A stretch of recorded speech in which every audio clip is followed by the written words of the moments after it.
नमस्कार दोस्तों, मैं जयपाल सिंह राठौर। आज आपको एक ऐसी शख्सियत से मैं रूबरू कराना चाहता हूं जो अपने आप में एक मिसाल है, डॉक्टर डी डी ऋषि। इनके बारे में जितना कहा जाए उतना कम बस बस बस इतना जयपाल जी नहीं। बहुत। आप शुरू आप मुझे टोकोगे तो फिर मैं चुप नहीं शुरू जाऊंगा। करिए। मुझे वो 4 लाइन तो बोले। नहीं शुरू करिए, आप पूछिए सवाल नहीं, पे। नहीं पूछिए सर कुछ बस नो बस। सर, वो 4 लाइन तो मैं बोल के रहूंगा। नहीं पूछिए, स्टार्ट करिए। मुझे सर प्लीज बोलने दीजिए। अच्छा बोल लीजिए। अगर डॉक्टर डी डी ऋषि को डिस्क्राइब करना हो तो मैं सिर्फ 2 लाइन कहना चाहूँगा कि काम करो कुछ ऐसा कि पहचान बन जाए, हर कदम रखो ऐसा कि निशान बन जाए। यहाँ ज़िंदगी तो सभी काट लेते हैं, लेकिन ज़िंदगी जियो तो डॉक्टर डी डी ऋषि की तरह कि मिसाल बन जाए। वाह, ये आज कविता आज ही लिखी है आपने। सर आपका आपके ही चैनल पर स्वागत है। सर आप जो है एक सिविल सर्वेंट रहे हैं जी और आप जो है एडवोकेट भी हैं, आप बुक राइटर भी हैं जी आप ट्रेकर भी हैं और आप फिलोसोफर भी हैं, आप स्टूडेंट भी हैं और क्या क्या है सर। आप जो है आप ही बताइए अपने बारे में। मैं ग्रैंडफादर भी हूँ, हस्बैंड भी हूँ, ये मत भूलिए। मेरी जी। बीवी को ये नहीं बताया तो गुस्सा कर जाए। तो सर थोड़ा सा ब्रीफली जो है आपका स्कूल एजुकेशन और कहाँ से आपने किया एजुकेशन, उसके बारे में हमारे श्रोतागण के साथ थोड़ा शेयर करेंगे प्लीज़। मैं एक बहुत पंजाब के एक छोटे से शहर में होशियारपुर में पैदा हुआ। मेरे फादर टीचर थे जी। और फिर पढ़ाई मेरी वहाँ लोकल स्कूल में ही हुई।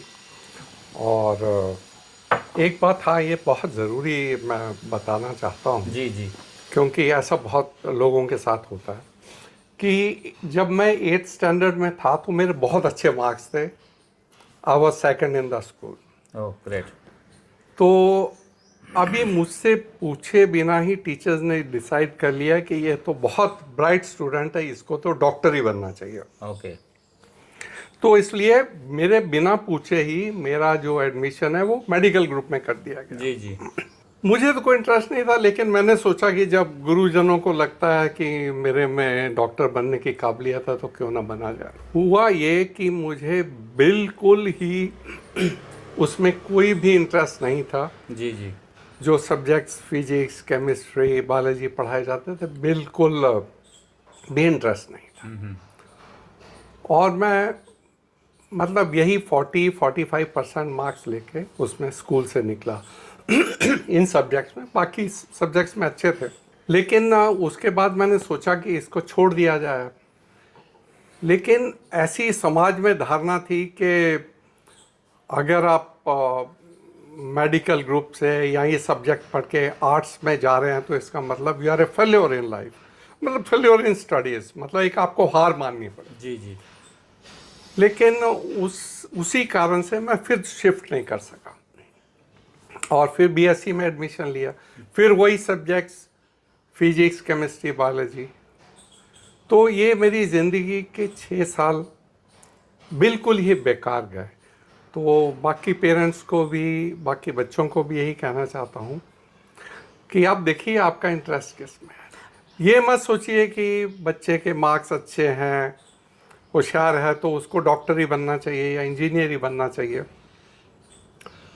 तो ये एक इंसिडेंटली मेरे को बात ख्याल आई, तो इसलिए मैंने बीएससी भी किया, लेकिन काफ़ी पुअर मार्क्स से किया और मुझे बिल्कुल सेटिस्फेक्शन नहीं, मुझे लगता है वो वेस्टेज हुआ। मतलब आप ये कहना चाहते हैं कि आप जो बायोलॉजी या साइंस के जो सब्जेक्ट्स है वो आपके रुचि के नहीं थे, रुचि थी नहीं शुरू फिर से, भी जो है पेरेंट्स के कहने की वजह से या पेरेंट्स गुरुजी के टीचर्स के कहने की वजह से और सोशल प्रेशर में मैंने ले लिया। तो सर ये और आज भी सर यही हो रहा है। हाँ सर, मेरा अगला सवाल यही है कि अक्सर ये देखा गया है कि बच्चे के ऊपर जो है पेरेंट्स, खासकर पेरेंट्स जो है अपनी इच्छा थोप देते हैं। जी जी। बच्चा जैसे 10th क्लास में आता है तो पेरेंट्स बोलते हैं कि मेरा बेटा आईएएस बनेगा या मेरा बेटा डॉक्टर बनेगा या इंजीनियर बनेगा, जबकि हो सकता है उस बच्चे की इच्छा जो है एक पेंटर बनने की हो, जी जी जी, या जी, एक बिल्कुल फोटोग्राफर बनने की हो, बिल्कुल या कुछ और दूसरे फील्ड में उसकी इंटरेस्ट हो। लेकिन अक्सर ये देखा जाता है कि पेरेंट्स या टीचर जो है बच्चे से पूछते ही नहीं। इवन आजकल भी ऐसा ही चल रहा है। तो इसके लिए आपका सर क्या कहना है? नहीं, मुझे लगता है कि जो पेरेंट्स खुद अचीव नहीं कर पाए वो चाहते हैं कि उनके बच्चे अचीव करें, और दूसरा उनको लगता है कि हमारी समाज में हमारा नाम हो बच्चों के थ्रू कि इसका बेटे ने ये किया, बेटा आईएएस है या बेटा डॉक्टर है बहुत बड़ा, तो मेरे ख्याल में वो बहुत ही गलत बात है। इसी वजह से देखिए जी बहुत सारे बच्चे मेडिकल कॉलेज में हैं लेकिन वो सुसाइड कर लेते हैं। हाँ, बहुत सारे इंजीनियर हैं इंजीनियरिंग कॉलेज में सुसाइड कर वो लेते हैं। Mental pressure. और बहुत डॉक्टर्स और इंजीनियर्स और आईएएस को भी मैंने देखा है कि जिंदगी में वो बहुत दुखी हैं क्योंकि वो बनना नहीं चाहते थे, उनकी रुचि किसी दूसरी तरफ थी, लेकिन सोशल प्रेशर में, पीयर प्रेशर में, जी पेरेंट्स के प्रेशर में जी आके उन्होंने वो रास्ता चुन लिया जो उनके एप्टीट्यूड के बिल्कुल अगेंस्ट था।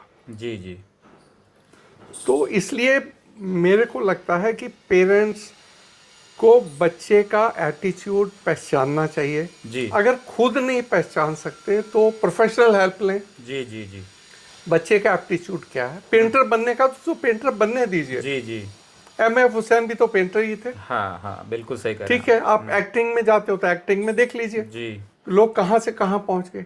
कौन सा फील्ड है, शेफ बनना चाहता है, शेफ देखिए आज क्या उनकी स्थिति है दुनिया में। तो बच्चे का जो एप्टीट्यूड है, उसकी कैपेबिलिटी है, जिसमें उसका इंटरेस्ट है, क्या लगता है सर आपको कि कौन सी क्लास है, 10th स्टैंडर्ड से बच्चे से पूछना चाहिए या है बाद में जो है ग्रेजुएशन कर ले तब पूछना चाहिए? मेरे ख्याल से जो है इनिशियल लेवल पे पूछो तो ज़्यादा अच्छा है। नहीं सर, मुझे लगता है कि पूछने से कोई समस्या नहीं होगी क्योंकि बच्चे को तो सारे फील्ड्स का पता ही नहीं है। उसको स्कूल में पता ही नहीं शेफ की क्या पोजीशन है सोसाइटी में, फैशन डिजाइनर की क्या पोजीशन है, कोरियोग्राफर की क्या पोजीशन है, पेंटर की क्या पोजीशन है, टीचर की क्या पोजीशन है। तो बच्चे को तो पता नहीं है, लेकिन आप धीरे धीरे उसको देखते रहिए, टीचर्स भी देखते रहें कि इसका ध्यान किस तरफ है। जैसे बच्चे को डांस करने में मजा आ रहा है या ड्राइंग करने में मजा आ रहा है, तो उस तरफ थोड़ा देखते रहिए, धीरे धीरे देखते, फिर उसको सजेस्ट करिए बेटा ऐसा करना चाहते हो, तो कुछ धीरे धीरे पता चलेगा। जरूरी नहीं है कि आप बिल्कुल जज कर पाए, जी जी जी लेकिन बच्चे से भी देखिए, उसको उनके टीचर से भी पूछिए, उसके फ्रेंड से भी पूछिए, तो हो सकता है आपको पता चल जाए कि बच्चे का बेसिक झुकाव किस तरफ है।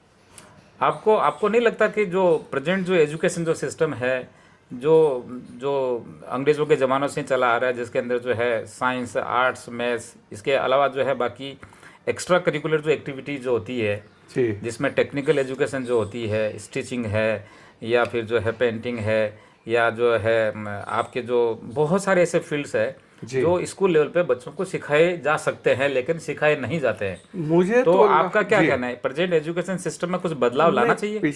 जो पूरे का पूरा हमारा एजुकेशन सिस्टम है वो बिल्कुल ही भद्दा है जी, यानी कि अंग्रेजों को लाया हुआ सिस्टम है, लेकिन यहाँ का सिस्टम और इंग्लैंड के सिस्टम में भी आपको कंपैरिजन में कुछ नहीं मिलेगा जी एक जी जैसा। अभी यहाँ स्कूल, कॉलेज और यूनिवर्सिटी में क्या होता है एक मोटी किताब दे दी जाती है, इसमें से ये इंपॉर्टेंट क्वेश्चन है, ये रटो इनका जवाब जी और उसको लिख के आ जाओ। जी अब बताइए ये जमाने में रटने की जरूरत क्या है? जी जी सारी इंफॉर्मेशन तो आपके सामने है। हाँ हाँ तो मेरे हिसाब से ये जो एजुकेशन सिस्टम है बिल्कुल बेकार है। आपको एक एलिमेंट्री एजुकेशन देनी चाहिए 8 तक या 10 तक, और उसके साथ ही जो बच्चे को और सीखना चाहता है वो साथ साथ में चलती रहनी चाहिए। जी, आप बिल्कुल सही कर रहे हैं। मैंने देखा है कि यहाँ के बच्चे फॉरेन में जाके, यूएस में या यूरोप में जाके जी, बड़े कंफर्टेबल रहते हैं और जो प्रतिभा उनमें यहाँ पर नहीं थी वो जाके वहाँ वहाँ खिल जाती है। उसका रीज़न शायद ये है कि वहाँ पे पीर प्रेशर है या जो आपके जो रट्टा मारने का जो सिस्टम इंडिया में जो है वो वहाँ पर बिल्कुल भी नहीं है। जो बच्चे की जो नेचुरल जो एक जो क्वालिटी है उसको वो हाईलाइट करने में पूरा फोकस रहता है वहाँ के एजुकेशन सिस्टम जी। का। देखिए, जैसे मैं एक एग्जांपल देता हूँ, हमारी शिक्षा पद्धति या एजुकेशन सिस्टम है, यहाँ के बच्चे को क्या कहा जाता है, शिक्षा पद्धति पर ऐसे लिखो, वो रट के कहीं से लिख लेता है। जी जी वहां पर लिखा जाता है कि शिक्षा पद्धति पर तुम असाइनमेंट लिखो। जी असाइनमेंट में वो पूरे इंटरनेट पे देखता है, पूरी बुक्स पे देखता है क्या लिखा हुआ है, फिर अपने हिसाब से उसको लिखता है। उसको कुछ रटने की जरूरत नहीं है, जी। कुछ उसको रिप्रोड्यूस करने की जरूरत नहीं, जो सब पढ़ के उसको समझ आता है वो लिखता है। उस बच्चे का मानसिक विकास होता है। लेकिन जो ये बच्चे रट के किताबों से एग्जाम में लिख आते हैं और ऊंचे ऊंचे बड़े बड़े मार्क्स चले लेते हैं, उनका मानसिक विकास नहीं, उनका व्यक्तिगत लाइफ में सर मेरा ऐसा मानना है कि कोई लेना जाना नहीं है। इनफेक्ट देखा जाए तो बिल्कुल नहीं है, बिल्कुल नहीं है। देखो पर्सनालिटी डेवलपमेंट जो होती है बच्चे की, वो किसी आपके प्रोफेशनल के पास जाके सीखने की कोई जरूरत नहीं है। अगर मान लो बचपन से ही जो है उसको एनकरेज किया जाए, तो जो एक आपके जैसे स्टेज के ऊपर परफॉर्मेंस जो होती है वो इंडियन बच्चे 90% बच्चे नहीं कर पाते हैं। नहीं कर, बिल्कुल नहीं कर एक उनमें एक फियर फैक्टर होता है, जो अंदर का जो कॉन्फिडेंस है वो पहले ही दबा दिया जाता है रटा मार के। तो उसके लिए आप क्या कहना चाहेंगे पूरे एजुकेशन सिस्टम को? अगर अपन मान लो भारत सरकार को ये चीज़ रेकमेंड करें तो आप भारत सरकार को क्या कहना चाहेंगे? देखिए, जो हमारा जो सिस्टम है उसमें क्या, जैसे आपने बोला पब्लिक स्पीकिंग पर, स्कूल में क्या होता है कि जो क्लास में 2-3 बच्चे अच्छा बोलते हैं, हर कंपटीशन में उनको भेजा जाता है, उन्हीं को चांस मिलता है। जो बाकी 97% बच्चे हैं उनको तो बेचारे पूरी जिंदगी कभी चांस ही नहीं स्टेज पर बैठने का मौका ही नहीं मिलता। जबकि हो सकता है उसके अंदर बहुत ज्यादा बहुत प्रतिभा हो और बहुत अच्छा कर सकता हो, लेकिन उसको मौका ही नहीं दिया जाता, क्योंकि शुरू में उसने हेजिटेशन दिखाया जी, उसे फिर जिंदगी में मौका नहीं। बिल्कुल बिल्कुल।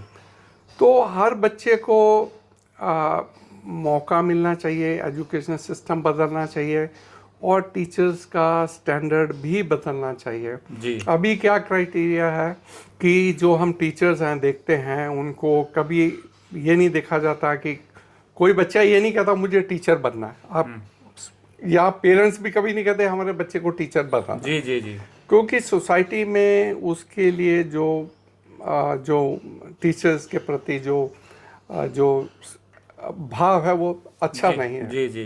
तो टीचर लोग मजबूरी में बनते हैं कि मार्क्स अच्छे नहीं आए, चलो बीएड बन गया, टीचर बन गया। तो कहीं ना कहीं जो टीचर्स को आप ऊपर लाइए थोड़ा, जैसे यूनिवर्सिटी टीचर्स हैं। अब यूनिवर्सिटी टीचर्स से बहुत ज़्यादा, मैं यूनिवर्सिटी टीचर भी रहा हूँ जी जी, तो यूनिवर्सिटी टीचर की रिस्पॉन्सिबिलिटी तो बहुत कम है जी जी। उसकी नॉलेज और उसको जो टीच करना बहुत कम है। उसकी बजाय एक टीचर की रिस्पॉन्सिबिलिटी बहुत ज़्यादा है, उसके सामने चैलेंज बहुत बड़ा है जी।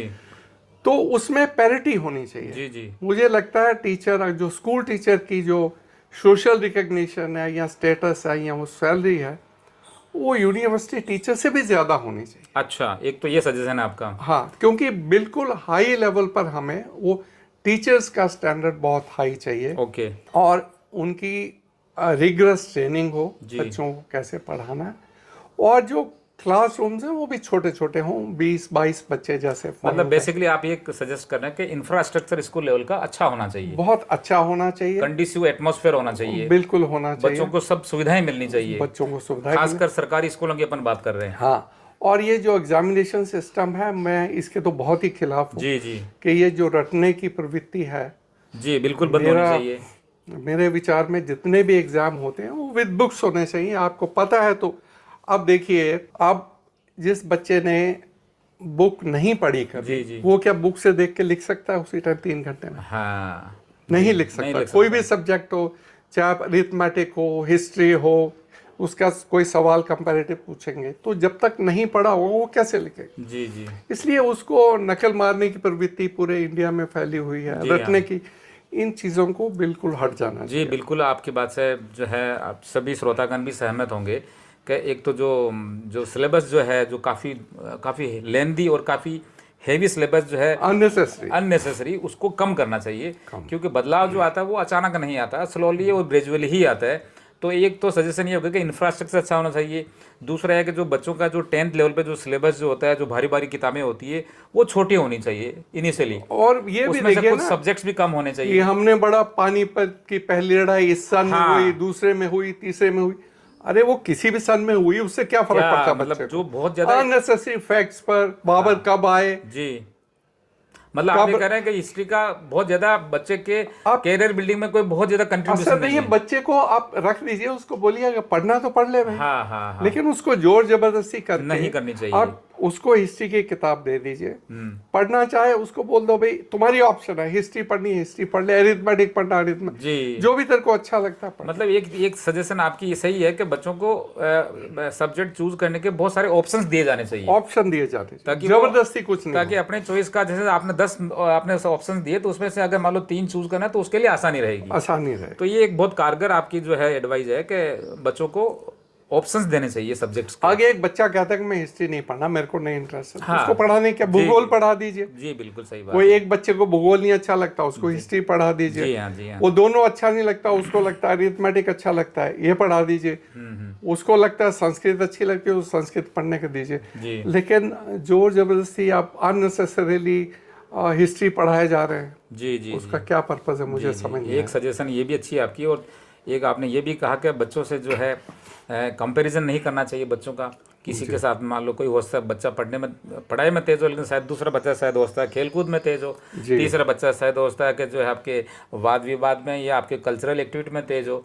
तो किसी को भी कम नहीं आंकना चाहिए। जी जी जी, हर एक बिल्कुल सबकी जो प्रतिभा है वो अलग अलग फील्ड में अलग होगी। जी जी तो पढ़ाई की प्रतिभा और खेल की प्रतिभा भी बराबर समझिए, बराबर ही है। आप मतलब बराबर किसी समझिए। मतलब कोई मान लो 90% पढ़ के ला रहा है और एक दूसरा बच्चा ड्राइंग बहुत सुंदर बनाता है, तो मेरे ख्याल से ये आपने जैसे कहा कि वो दोनों ही बराबर है अपने बराबर हिसाब से, अपने समझिए। अपने खेल में बहुत अच्छा है, उसको खेल में बहुत बराबर अच्छा है, तो समझिए। खेल में भी कैरियर बिल्ड हो अब सकता है। एलिमेंट्री एजुकेशन दे रहे हैं, उसको पढ़ना लिखना, उसकी बेसिक जो जी जी इंटेलिजेंस है वो डेवलप होनी चाहिए। जी जी जी वो जरूरी नहीं कि हिस्ट्री में 60% 80% मार्क्स चाहिए या अरिथमेटिक में मार्क्स चाहिए, उसकी कोई इम्पोर्टेंस नहीं है। चलिए, थैंक यू सर, आपका ये बड़ा अच्छा सजेशन था। एक थोड़ा ब्रेक लेते हैं।